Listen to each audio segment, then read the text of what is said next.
BNP জামাতকে কলুষিত করতে আওয়ামী বাহিনীর ভাঙচুর। চট্টগ্রাম থেকে পাঠানো তথ্যচিত্রে বিস্তারিত। 6 আগস্ট আনুমানিক রাত 9:40 বাকলিয়া থানার ফায়ার সার্ভিস মোড়ে ঘটে যায় এক ভয়াবহ দুর্ধর্ষ লুটপাট ও ডাকাতি।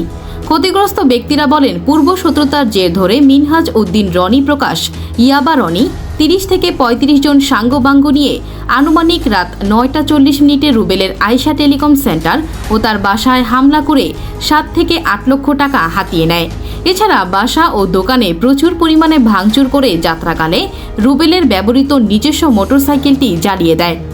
এ বিষয়ে সংবাদকর্মীরা রুবেলের কাছে আইনি প্রক্রিয়াধীন কোনো ব্যবস্থা করেছে কিনা জানতে চাইলে তিনি বলেন, আইনশৃঙ্খলা বাহিনী না থাকার কারণে তিনি কোথাও অভিযোগ করতে পারেননি। তাই গণমাধ্যম কর্মীদের শরণাপন্ন হয়ে দেশ ও জাতির কাছে তুলে ধরে সেনাবাহিনীদের কাছে সঠিক তদন্ত অনুসারে বিচারের দাবি জানাই। রুবেল আরও বলেন, আমি একজন বিএনপির কর্মী, তাই আমি বিভিন্ন সময় বিভিন্নভাবে নির্যাতিত হয়েছি এবং জেলও খেটেছি। তাই বিএনপি জামাতের কোনো ভাই আমার ক্ষতি করতে পারে না। এটা আওয়ামী ফ্যাসিবাদী সরকারের নরকীয় বাহিনীর কাজ। এখন নিরপেক্ষ নির্দলীয় সরকারের সময়ও কি আমি নির্যাতিত হব? তাহলে আমার মতো অসহায় মানুষগুলোর কি এই বাংলায় বাঁচার অধিকার নেই? জানতে চাই ছাত্র সমাজের কাছে। পরশু রাত্রে 10টার সময় আসে আমার ঘরে দোকান টাঙ্গান ভাঙ্গিয়া এগুলো বললে আমার এখান থেকে লুটপাট করে টাকা পয়সা স্বর্ণ চাঁদি সব নিয়ে গেছে। আমি শুধু একাই ছিলাম। আচ্ছা আচ্ছা, আপনার কত টাকা? আপনার এখান থেকে 50,000 টাকা নিচে, বাসা থেকে নিচে ফ্যাট শুধু অর্থে নিয়েছে প্রায় 80,000 টাকার মতো। আচ্ছা, আপনার মোবাইল নিয়ে গেছে 50 টাকা, মোবাইলের দর না প্রায় 3-4 লাখ টাকার মতো হবে। কারা কারা আপনি চিনেন? আমি একজনকে চিনি, যে মেন ডাকাত, তাকে চিনি আমি। আচ্ছা, এখনো বিএনপির লোক না, কিছু না। আচ্ছা, এরা এসে ডাকাতি করবার জন্য। আচ্ছা, ডাকাতি করতে চিনেন না? একজনকে চিনি, আর কোনো আমি চিনি না। যখন মানুষ ওটা ছিল, আমি আসছি শ্বশুর বাড়ি থেকে, মানে তার আগের দিন আসছি।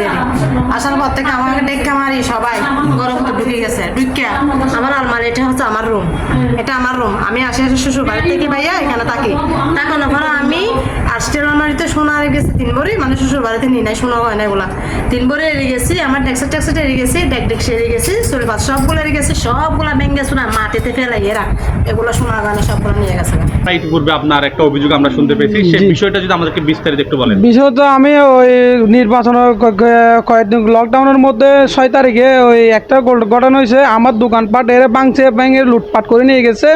তারপর আমাদের বাসায় ঢুকে আমার বোনকে মারধর করে, আমার বাবাকে মারধর করে, টাকা পয়সা নিয়ে গেছে, 3 ভরি অলঙ্কার নিয়ে গেছে। আমার আব্বাকে মেরে, আমার আব্বার গাড়ি মোটরসাইকেল ছিল, ও মোটরসাইকেলটা চালিয়ে গেছে কিছু সন্তান বাহিনী যারা আওয়ামী লীগ সেজে আওয়ামী লীগ করে, এরা আওয়ামী লীগ করে বিএনপির মধ্যে ঢুকে একত্রে মিলে এরা ঢুকে আমার ভাঙচুর করছে। তাদের সাথে আমার পূর্ব শত্রুতা ছিল আমাদের জায়গা সম্পত্তি নিয়ে। ওদের নাম কি? ওদের নাম মোহাম্মদ রনি, পিতা জসিমউদ্দিন, মাতা মাহফুজা বেগম।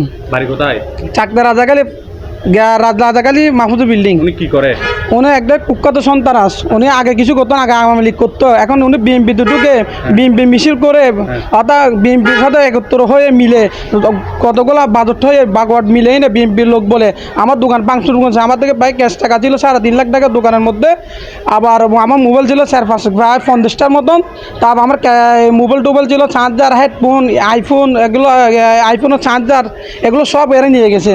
সমস্ত কিছু লুটপাট করে নিয়ে গেছে? জি, সমস্ত লুটপাট করে নিয়ে গেছে। এই বিষয়ে আপনি কি থানায় কোনো অবগত করেছেন? আমি থানায় কোনো অবগত করতে পারিনি।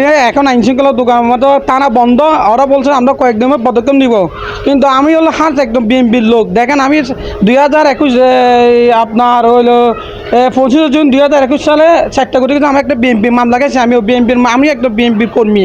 এরকম এরা বিএনপি কর্মী না হয় আওয়ামী লীগের কর্মী হয়ে বিএনপির মধ্যে ঢুকে আমার এগুলো লুটপাট করছে, টাকা পয়সা সবগুলো নিয়ে গেছে। এখন আমি নিঃস্ব।